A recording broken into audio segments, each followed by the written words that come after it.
This is MFG Out Loud. Courageous conversations about sales and marketing for today's manufacturers.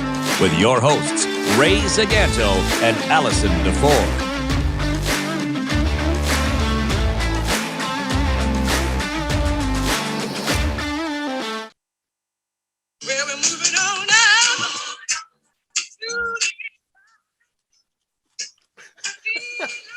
All right, hey, Trailblazers, trying something new today, a little intro music.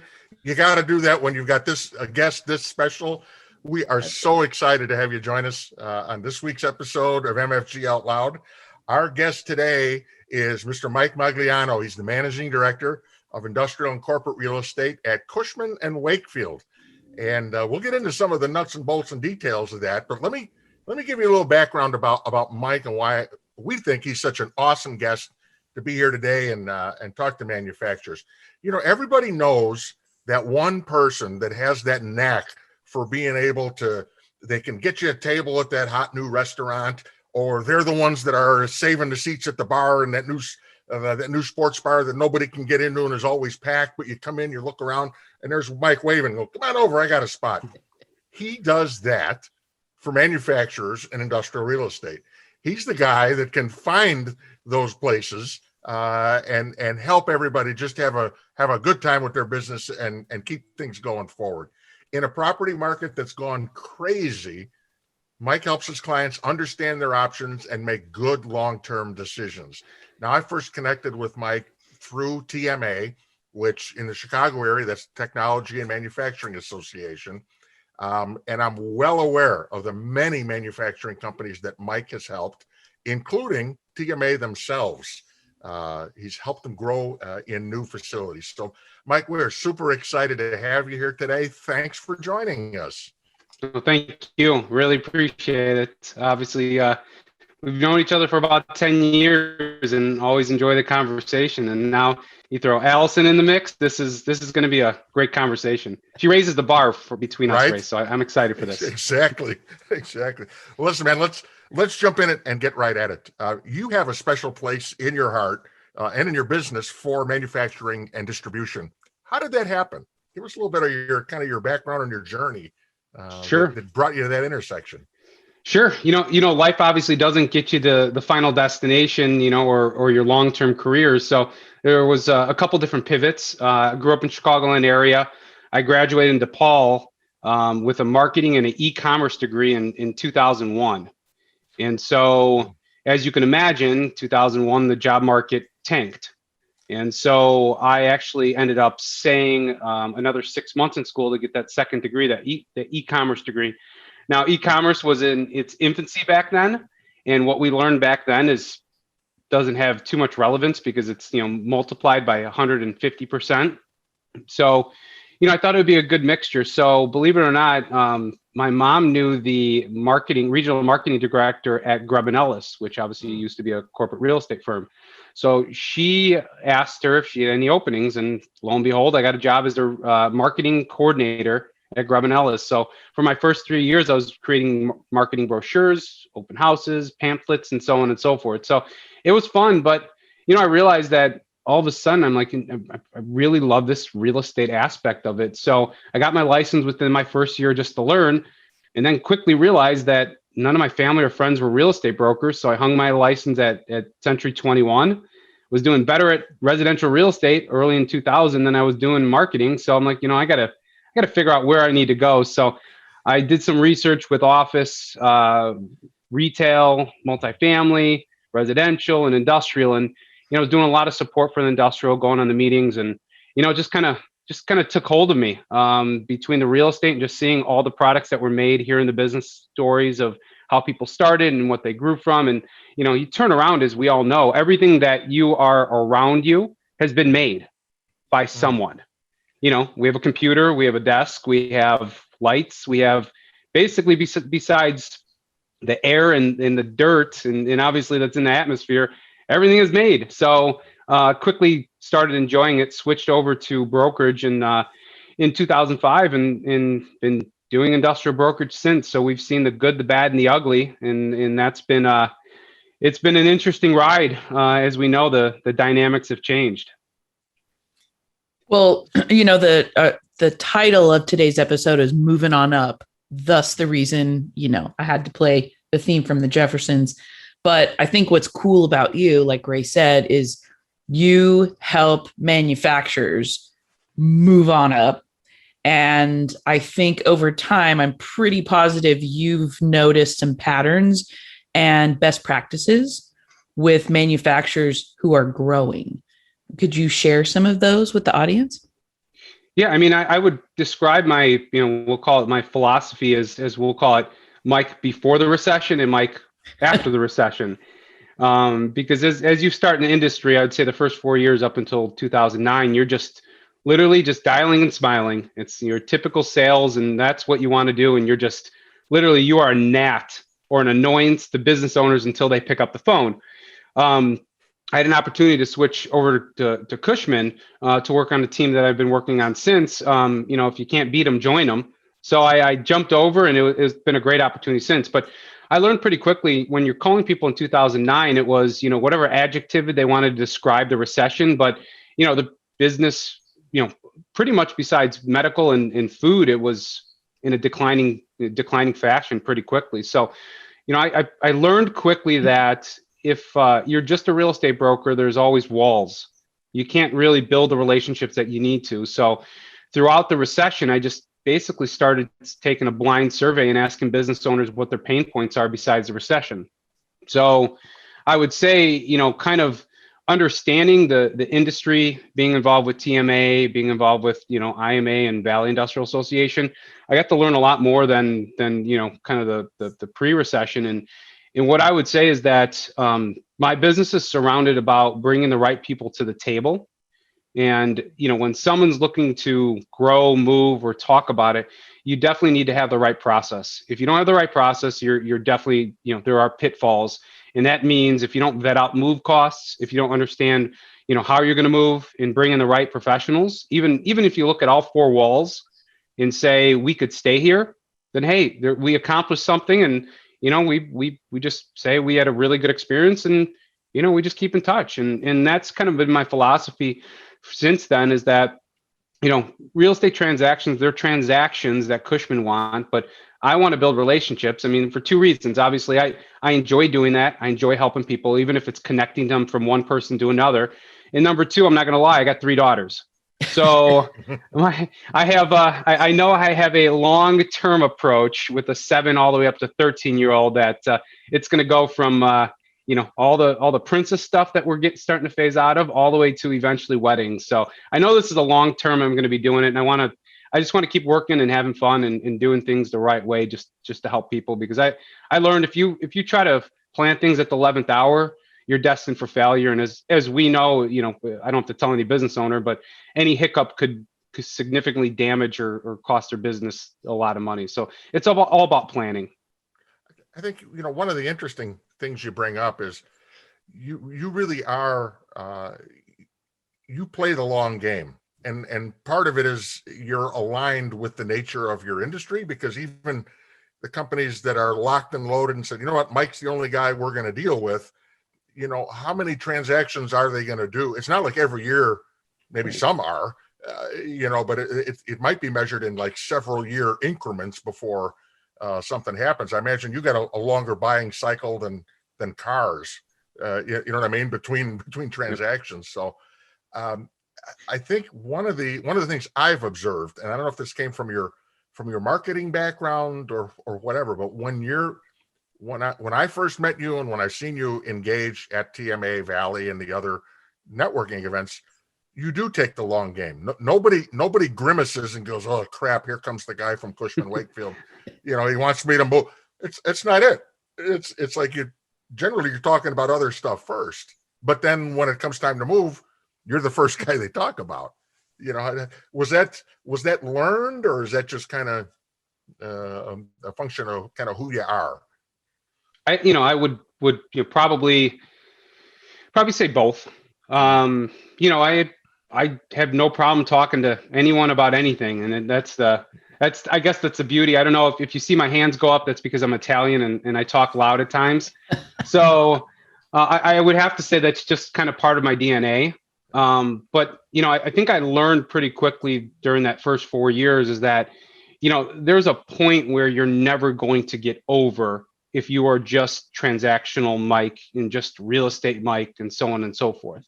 And again, it's like every other sales position. You're judged at Cushman or name your company by the revenue you bring in, and then you get a title, and then obviously you get the funny part is I'm a managing director, but I get all these random LinkedIn requests saying we want to come in and help rework your office staff and everything. I'm like, well, slow down. First of all, I'm a broker.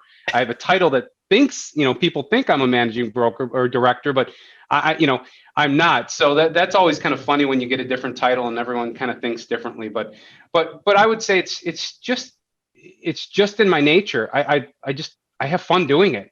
I mean, I always say if I can get paid to do plant tours, that'd be one of the coolest jobs ever. I mean, that's like Mike Rowe when he goes to different, how things are made or any of those things. I mean, it's just fun, and you hear the story and you love it. And it becomes part of you to just go about saying, look, I'm here to help. And some people don't resonate and they say, well, I don't want to talk to a real estate broker. And I just say, look, I'm not that guy, but whatever you want. If you want Mike, the real estate broker, that's fine. But if you want someone who, has a network behind them that wants to sit down, understand your business, why are you telling me we're moving, or why are you telling me there's a problem? Why is there a hiccup in your business? Let's just roll up our sleeves, look under the curtains, and tell me what you want to discover and what we can do to help.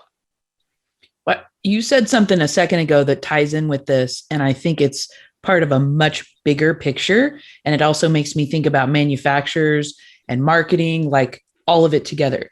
I think I quoted you correctly. If you're just a broker, there are always walls. But the fact that you're thinking bigger picture, longer term, and Ray and I see the same thing with manufacturers all the time.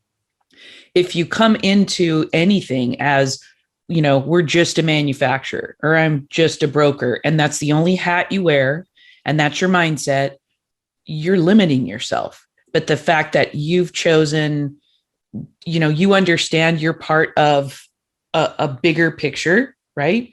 And they may not need you ever.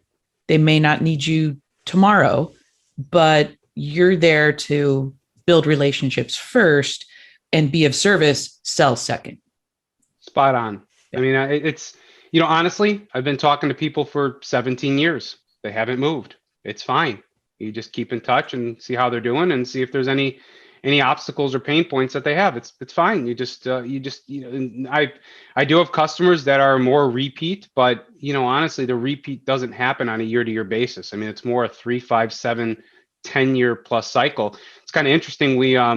I'm working with a manufacturer out in the western suburbs right now, and it's kind of scary because we signed the lease in 2010, and at that point, we were able to get this amazing transaction because of just the economics of the deal, and now we're coming out of it, and just to look back, and we started negotiating in 2009, and the deal transpired in 2010. And throughout the years, they've had extra space. I've helped them backfill it. They've had questions, and it's just, you're just there. You're not there because you have to. You're there because you want to and you enjoy it. One of the things I was surprised by, the more times, we would talk about what's going on in the market and different things like that, is the amount of data that you bring to the table. Not just to kind of overwhelm people, but and I know you put together a lot of stuff on kind of I think it's a relocation checklist type, Yep.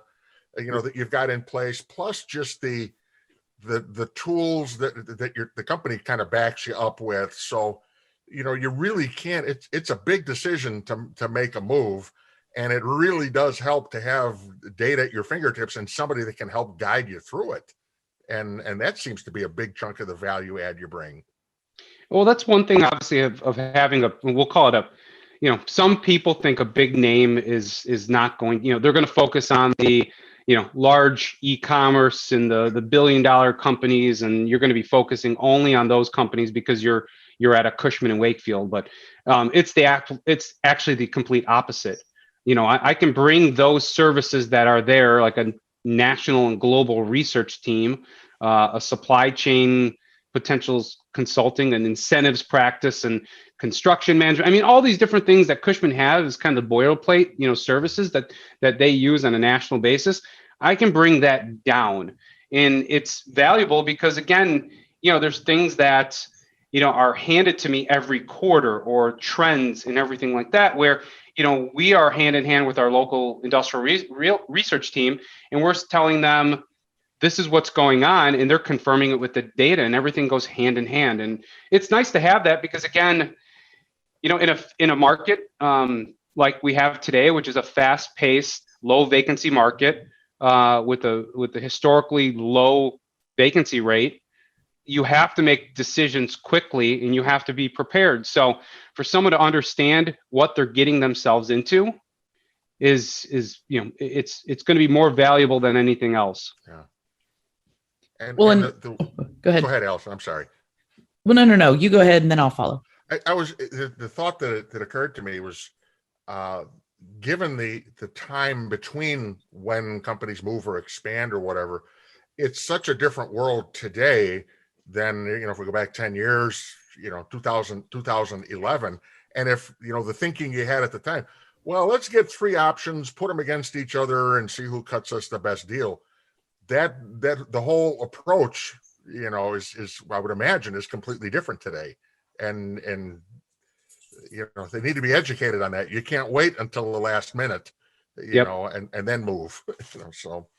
Yeah, I mean, you're spot on. Obviously, the market's a complete 180 from 10 years ago. Yeah. So it's a different dynamic, and companies that are prepared and companies plan these we'll call it expansions out and are well thought. They're the ones who actually save money in the long run, because in overall, from a cost perspective as well as a relocation cost perspective, they take the time, and maybe I could take $150,000 of the electrical move and put it on the landlord. And maybe that's part of the landlord make ready prep. So you can move some buckets and go from there. But yeah, things have changed significantly. Money is, historically right now, it's pretty much free, compared if you go back 20, 30, 40 years ago. My dad was in residential real estate when I was born, and he said interest rates were mid 20%. So, we're hovering in the 3%. So if you look at that, it's a complete different dynamic. So there's a lot of capital out there, and businesses, for the most part, besides the ones still coming back from COVID, are seems like they're moving forward. Obviously, we all know there's headwinds. We hear it every day. Inflation. Let's be honest. Anyone who says inflation's coming, it's here. All the commodities are through the roof right now. And is it giving a little pause to the industry? I would say maybe like a 1 second pause, because then, developers and owners have to figure out, well, if I build this building, what's my return? But for the most part, vacancy didn't miss a beat from the beginning of 2020 till now. We actually stayed at 5.3% over a year term, that through COVID. And then we're anticipating vacancy to go down to 5%. In average historical markets, 8 to 8.5%. So that 3% is over 1.2 billion square feet. So you have you're far off from an average market. So we have a long runway. Do we think prices are getting a little frothy? There's a lot of bidding wars and so on and so forth. Yes, but right now there's no indication as of now that says there's any true stopping point. I mean, it can change, but all indicators are saying things are going to open up, and more of these industries like the exhibits and the trade shows and hospitality, those are just going to follow in suit as people are confident to go back out. Well, do you feel like for any of your clients or people listening who are thinking of expanding or moving, are there any other things they should do to prepare, and things they should also watch out for? Yeah, great question. So I think, as we all know, the biggest issue in manufacturing and transportation and logistics and everything is a people problem. It's 100% a people problem, whether it's truck drivers, and then obviously if you're in logistics, it's hard to get containers, and then it's shipping issues. So in company with that, we do a lot of zip code analysis and zip code matrix mapping. So it's as simple as sending over a Excel spreadsheet, and we have a mapping department that could plot where your customers are, where your employees are coming, where your freight's going, and we can do it on a local basis and a national basis. So I think the number one thing is to understand that, because again, if you move too far and you lose 2 or 3 key people, or even 5% of the workers in the warehouse or the manufacturing plant, probably not going to find another people to replace it. So that seems like that's always been the critical point, starting point. 10 years ago, in my opinion, it was, if it's a local company, where does the owner live? I mean, honestly, where does the owner live? If he lives in Naperville, Geneva, Itasca, he's going to try to get as close as possible. But now it's all about, where is majority of my staff coming from? And, it's different. The office staff is obviously looked upon differently now with COVID, but it's the manufacturing staff that, you can't skip a beat. So I would say that's number one. Get prepared on that end. Understand your machine movers costs, or moving costs. I brought in a machinery mover, electrical contractor, and construction company, and we're able to give a 20, I would say the variance is probably about 20%, but you get a budget number now. But again, it all depends on what building, how far, what's existing in it. And then just when you get out the market, be prepared and get creative. I hate to say it, because it's such a tight market. We had a group here in Illinois, dead set on buying 100%. We want to buy. Couldn't find anything that was, one, affordable, and two, kind of in the parameters. We said, all right, we need to go down Parallel Pass. We went down Parallel Pass, and there was a building a minute and a half or a mile and a half away from them. And we're trying to finalize the lease, and in their 5-year plan, then they can plan on somewhere within that 5 years to buy a facility and then kind of move into that. So you got to be ready to adapt, and you just have to be ready to, the unknown's always out there, and just got to try to minimize any of that risk. Is there a sweet spot that you work within? I know again, from our conversations, I know you work with organizations that are, 20 to 50. I know you work with, some of the biggest names in distribution as well. Is there a right size where business leaders should be contacting an organization like yours? Or is as you said before, has that notion of, big companies only deal with big companies, type thing? I mean, I hate to say it, I'm agnostic on size in industry. I would say obviously there's challenges. Startups are always difficult, just because landlords understand that this is a new company. We've worked with startups before, but I would say I'm on a 6-person team, so we have a team behind us where we can have certain people running different processes during the team, and I leverage partners at Cushman. I don't care if they're on my team or they're not on my team. So it doesn't matter what submarket is here locally and nationally.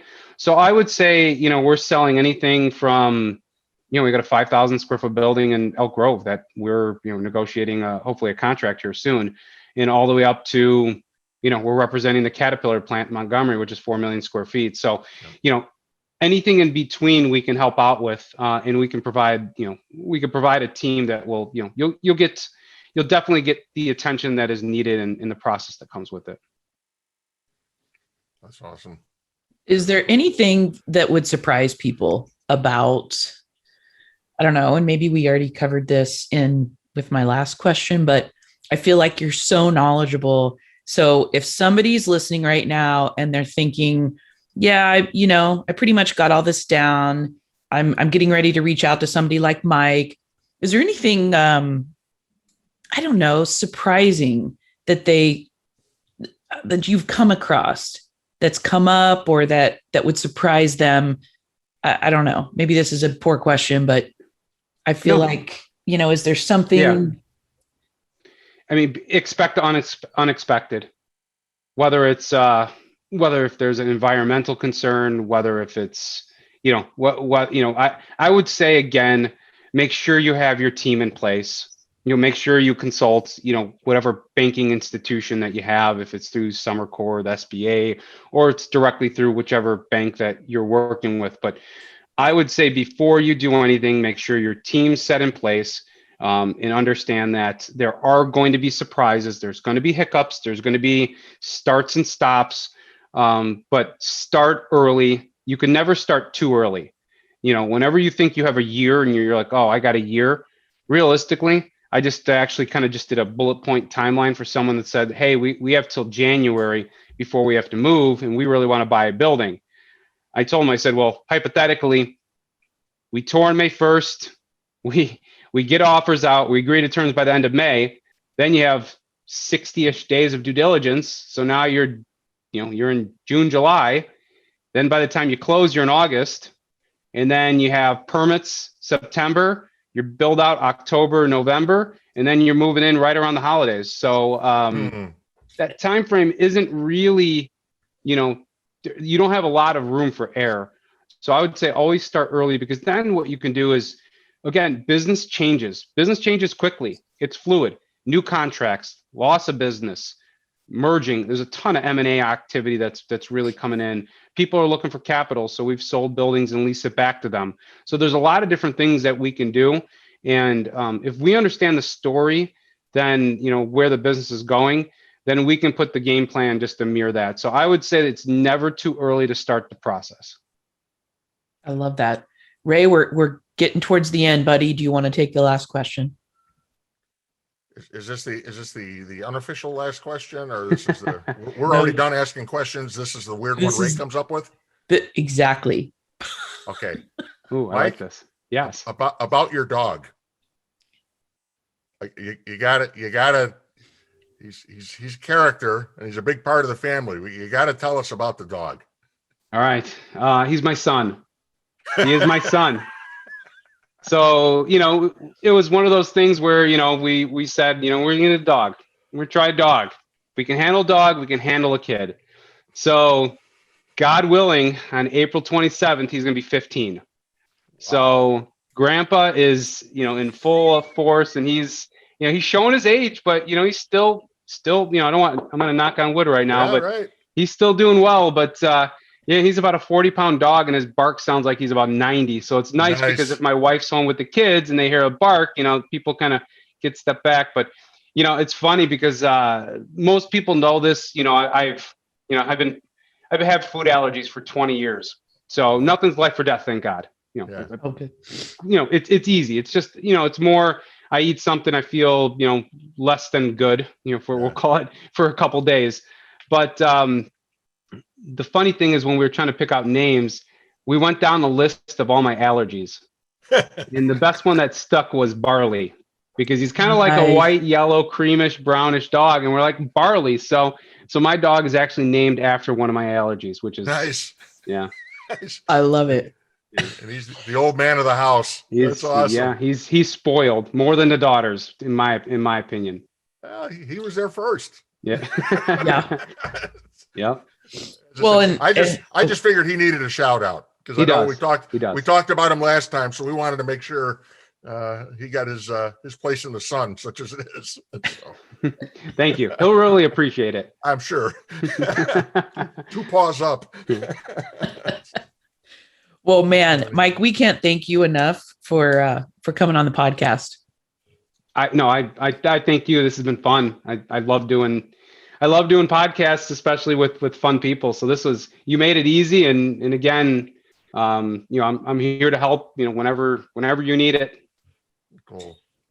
Well, I'll tell you what, anybody who's listening, reach out to Mike on LinkedIn and keep him in your network. If you are in the Illinois area, he can help you out when and if you are ready to move on up. And for those of you listening, our faithful listeners, our new listeners, gosh, we appreciate you so much. You have no idea. We do this for you. We want to bring value every week. Hey, Gabby, hold on one second. Okay. And if you have not already, go to Apple Podcasts and subscribe, and hit 5 stars if you find value in this show. So, Ray, you want to take us out, bud? We will. Mike Magliano, thank you so much for sharing your time and your expertise with us today. We learned a lot. Can't wait to have you back another time in the future. And for all our friends and fans out there, keep manufacturing out loud, because we need you. Thank you for listening to MFG Out Loud with Ray Zaganto and Allison DeFore. You can subscribe and find show notes at mfgoutloud.com.